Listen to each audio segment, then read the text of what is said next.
สวัสดีครับวันนี้วันที่27มิถุนายนนะครับวันนี้โอ้โห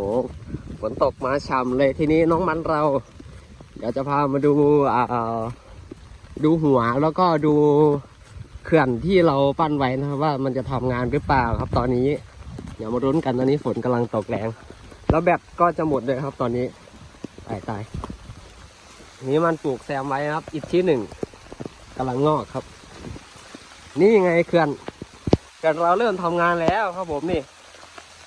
เราเริ่มทำงานแล้วนะฮะนี่น้ำเริ่มขังแล้วเดี๋ยวมารอดูต่อไปนี่ครับ